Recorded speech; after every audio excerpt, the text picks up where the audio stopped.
Hey guys and gals, welcome back to Be Kind Rewind. I'm Joe Young, and I'll be breaking down this week's latest and greatest in the world of movies, movie news, and streaming. Last week, we got our first look at Jason Momoa as Lobo, our first teaser and full trailer for Travis Knight's Masters of the Universe. Netflix is positioning themselves to take over Hollywood, and not to mention a little thing called the Oscars. All that and more, let's get into it.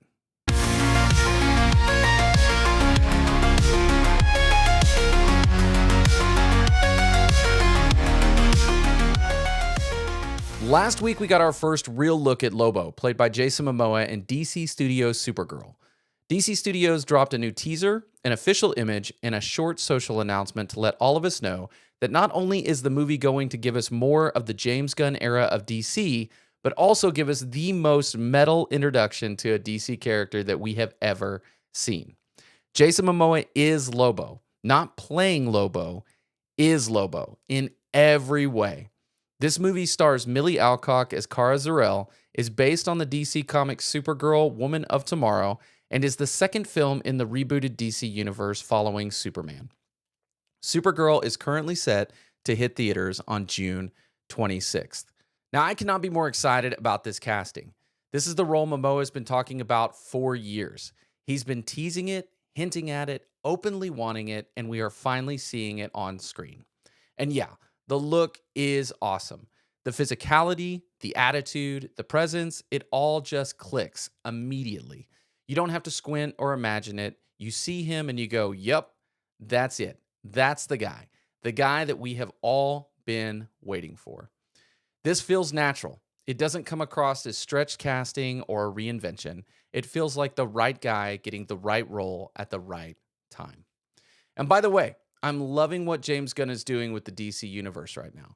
The weakest thing so far might be the Peacemaker Season 2 finale, and even that isn't that bad. I still really liked what we got. Everything else, in my opinion, just slaps. Tone, casting, direction, it all feels intentional and connected. The latest Supergirl trailer peels back just enough and drops Lobo into the mix, and that alone adds a whole nother level of excitement. Now, keep in mind, this is just a trailer. We're not seeing full scenes or character arcs yet. This is about setting tone, confidence, and first impressions, and on that front, it absolutely nailed it. I'm so looking forward to seeing how Lobo fits into the story alongside Alcock's Supergirl, and I fully expect that dynamic to be absolutely over the top. The trailer did exactly what it needed to do and more. Now, I was already excited for this movie, but now I'm literally on the edge of my seat. Jason Momoa as Lobo just works, and the first look reinforces that the DCU is heading in a very strong direction. So I want to hear from you guys. What do you think of Momoa as Lobo? Does this teaser move the needle for you, or are you still waiting to see more? Whatever it is you're thinking, jump down in the comments and let me know your thoughts. The Masters of the Universe trailer dropped this week, giving us our first real look at the new big screen take on the property, and it's set to hit theaters on June 5th. We got our first real look at the tone, the world, and how seriously they're taking this thing. Now, honestly, this looks pretty stinking awesome. Right out the gate, the vibe on this one just works for me. The sets, the scale, the costumes, the authenticity, it all feels so right. Confident, but not trying too hard, and most importantly, it doesn't feel embarrassed by what it is. Now, we get just enough story to stay grounded, not a deep dive on mythology, not a highlight reel, just enough to say, we're here. This is what we're doing. Let's go. And for the first trailer, that's exactly what I wanted. What really stood out to me is how much they're leaning into the source material. This doesn't feel like a movie that's apologizing for what it is. It just is a He-Man movie. Oh, and Skeletor. We've got to talk about Skeletor. We don't hear Jared Leto speak in this trailer, but visually, come on. They nailed it. The look is dead on, the presence is there, it immediately reads as Skeletor without feeling cheap or overdone, and that reveal alone did a lot of heavy lifting for me. Again, remember guys, this is a trailer. It's doing its job. It's setting the tone. It's creating interest and getting a lot of people talking. The real test is going to be whether the story and the characters hold up once we're in this thing for 2 hours. But based on what I've seen so far, I'm pretty optimistic. I'm more excited today than I was yesterday. This trailer didn't oversell, it didn't over-explain, it just showed enough to make me want to see the full movie. Masters of the Universe is officially on my radar, and unless something goes sideways, I'll absolutely be there when it hits theaters in June. But what do you guys think? Have you watched the trailer? Interested? Not interested? Jump down in the comments and let me know your thoughts. The movie business is in the middle of a power shift right now, and Netflix is right at the center of it. Here's what's going on. Over the past few weeks, Netflix has made a series of moves that, taken individually, feel important. But when you step back and look at them together, they tell a much bigger story. Universal Picture movies are now starting to hit Netflix earlier than expected, well ahead of the original 2027 timeline. Sony has locked in a massive $7 billion plus global pay-one deal that keeps its theatrical movies landing on Netflix worldwide after their theater and home video runs. And at the same time, Netflix is actively pushing forward with its acquisition of Warner Bros. Discovery, a deal valued north of $80 billion, which has officially shifted to an all-cash offer. Now, on top of all that, Ted Sarandos has gone on record saying that if Netflix owns Warner Bros., it will maintain a 45-day theatrical window, and that Netflix wants to win the box office, not skip it. These aren't rumors, these aren't leaks, these are public, intentional moves, and they're all pointing in the same direction. Now, this isn't about Netflix getting more movies. This is about Netflix consolidating power. For years, the film industry tried to fragment itself, different studios, different streamers, different windows, different strategies, everyone racing toward building their own ecosystem. And for a while, it looked like that might actually work. But spoiler alert, it hasn't really worked out that way. Now we're watching the pendulum swing back. Netflix is positioning itself as the final destination for major studio films after their theatrical run. Not just domestically, globally. Universal, Sony, and potentially Warner Brothers all flowing into the same post-theatrical pipeline. That means Netflix isn't just influencing where movies land after theaters, it's influencing how studios think about theatrical releases in the first place. How long they run, how they're marketed, how their value is measured over time. This is no longer just a streaming story. This is an industry power story. I'll be honest, I'm impressed and a little stunned. This doesn't feel chaotic, it doesn't feel desperate, and it definitely doesn't feel like Netflix is throwing money around, hoping something sticks. This feels pretty calculated. Ted Sarandos is swinging a very big stick right now, and he's doing it with confidence. Netflix isn't reacting to the industry anymore, it's setting terms. The 45-day theatrical window is the clearest example of that. For years, Netflix was painted as anti-theater, as the company that wanted to skip the big screen entirely. This move flips that narrative on its head. Saying we'll keep theatrical and still win is a massive flex. Netflix is strong enough now to let theaters eat first and still dominate the back end. That's not something a company in a weak position does. And the Sony deal tells you something even more important. Studios trust Netflix. Sony could have chased Amazon. It could have tried to piece together regional deals. It didn't. It wrote a massive global deal with Netflix because Netflix offers scale, predictability, and reach without forcing Sony to build and maintain its own streaming empire. That's not Netflix surviving the market. That's Netflix becoming the market. This is where things get really interesting because moves like this don't just create winners. They reshuffle leverage. Netflix gains power, obviously. It now controls the post-theatrical life of movies from multiple major studios. That gives it influence over release strategies, marketing rhythms, and long-term audience discovery. Netflix isn't just a buyer anymore, it's infrastructure. Sony gains power in a different way. By not running its own streamer, Sony stays flexible. It avoids subscriber churn, tech cost, and platform fatigue. It focuses on making movies and lets Netflix handle the rest. That's a smart, disciplined position. Now, Universal gains stability.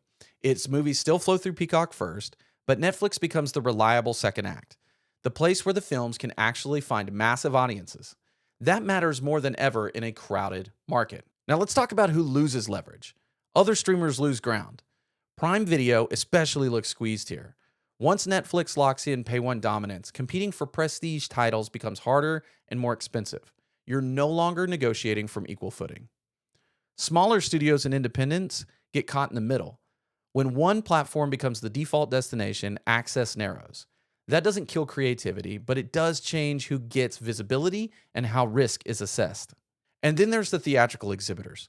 Netflix keeping a 45-day window sounds friendly, and it is compared to day and date, but make no mistake, Theatrical survives here under Netflix's terms, not the other way around. And that's the big shift. This is Netflix saying we'll support theaters, but we're setting the rules. What we're watching is Netflix completing its transition from distributor to institution. For years, Netflix broke the system. Now it's rebuilding one that works for them. Studios are tired, audiences are fragmented, and Wall Street wants clarity. Netflix is offering a model that says, make your movie, release it properly, and when it's done, we'll take it global. That's incredibly appealing in 2026. Is it risky? Sure. Is it controversial? Absolutely. But is it powerful? Without question. Netflix has crossed a line. It's no longer just a streaming service or a content buyer. It's becoming the central nervous system of the modern movie business. Ted Sarandos isn't reacting to the future. He's designing it. And whether Hollywood loves it or hates it, everyone else is now playing on Netflix's board. But the real question is for you. What do you guys think of the big moves that Netflix is making? Do you think it's good for Hollywood? Bad for Hollywood? Good for us as the consumer or not? Whatever it is you're thinking, drop it in the comments. I would love to know your thoughts. The nominees are officially in for the 98th Academy Awards, and there's a lot to unpack this year. The nominees across all 24 categories were announced live from the Academy's Samuel Goldwyn Theater in Los Angeles. This year also marks the debut of a new Oscar category for casting, expanding the awards slate and slightly reshaping the nominations breakdown. In total, there are 317 feature films that were eligible this year. 201 films qualified for Best Picture. Most categories feature 5 nominees, with Best Pictures capped at 10. The ceremony itself will take place on Sunday, March 15th at the Dolby Theater in Los Angeles, airing live on ABC and streaming on Hulu, with Conan O'Brien returning as host for the second year in a row. Now, here's where this year really starts to stand out. 2 films dominated the nominations conversation. Sinners, directed by Ryan Coogler, led the pack with 16 nominations, the most ever for a single film in Academy Awards history. One Battle After Another from Paul Thomas Anderson followed closely behind with 13 nominations, including major recognition across acting, directing, and writing categories. The Best Picture nominees are Begonia, F1, Frankenstein, Hamnet, Marty Supreme, One Battle After Another, The Secret Agent, Sentimental Value, Sinners, and Train Dreams. Now, on paper, it's a lineup that blends prestige filmmaking, genre experimentation, and somewhat unusually, films that actually found a broader audience. And that's where my reaction shifts. I've never really been a fan of the Oscars. I understand the importance of the Academy. I respect what the Oscars represent historically, but year after year, I've struggled to fully engage, mostly because the films that dominate nominations often feel like they're designed specifically to appeal to voters, not necessarily to moviegoers. And a lot of those movies are impressive. Some are even great, but they're not always watched, discussed, or lived with by the general audience. This year feels very different. For the first time in a long time, the nominations reflect movies people actually showed up for, movies that sparked conversation, rewatches, debates, and emotional reactions. And that starts at the top with Sinners. Now, let me start by walking through the Best Picture nominees I've actually seen. F1. F1 absolutely belongs on this list. This movie feels like classic Hollywood filmmaking, confident, polished, and audience-forward. If Top Gun Maverick brought back large-scale spectacle with purpose, F1 does the same thing, just in a different arena. Brad Pitt and Javier Bardem are the secret weapon here. Their chemistry feels authentic. You believe they've lived in this world their entire careers. Nothing about their performances feels like cosplay or surface-level research. What really impressed me, though, was the care given to every character, even the supporting ones. Everyone has a clear motivation, everyone has an arc, and that kind of craftsmanship really matters. And the soundtrack? Oh, chef's kiss. The soundtrack deserves special recognition. Powered by Apple Music, I'm sure, and meticulously laid out to drive, see what I did there? The story and keep our heads bobbing all the way through. Now, this one is one of those movies where the sound design and music elevate everything else.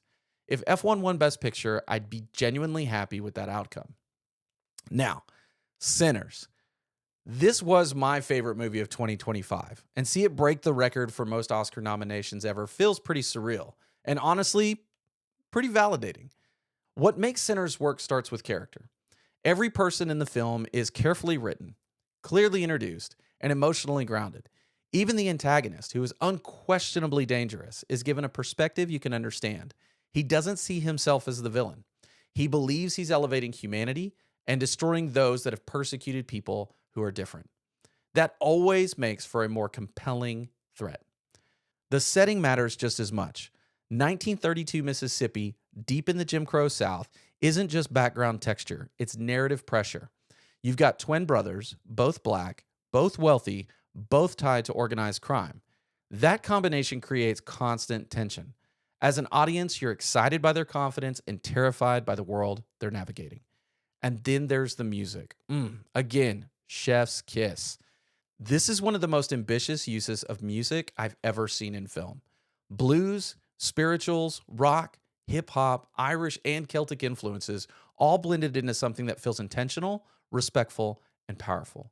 It's not just a soundtrack, it's identity, culture, and storytelling. I've listened to this score more times than I can count, and it's introduced me to music I never would have explored otherwise, which is extremely rare for me because I listen to everything. Now, do I think Sinners will win every category it's nominated for? No. Do I think it should win Best Picture? Well, I really hope it does. Either way, it deserves the recognition it's receiving. There are still several Best Picture nominees I haven't seen yet, and I plan to watch all of them before the ceremony. Begonia, Frankenstein, Hamnet, Marty Supreme, One Battle After Another, The Secret Agent, Sentimental Value, and Train Dreams. I have no opinions yet, but I'll follow up with you guys once I've worked through them. This is the first time in years I've been genuinely interested in the Academy Awards. Not just aware of them, actually invested.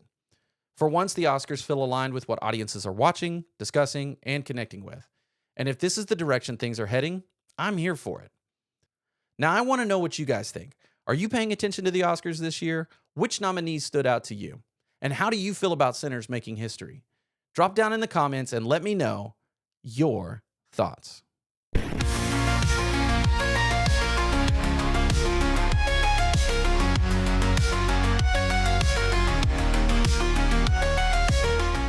Alrighty, ladies and gentlemen, that's going to do it for today's episode of Be Kind Rewind.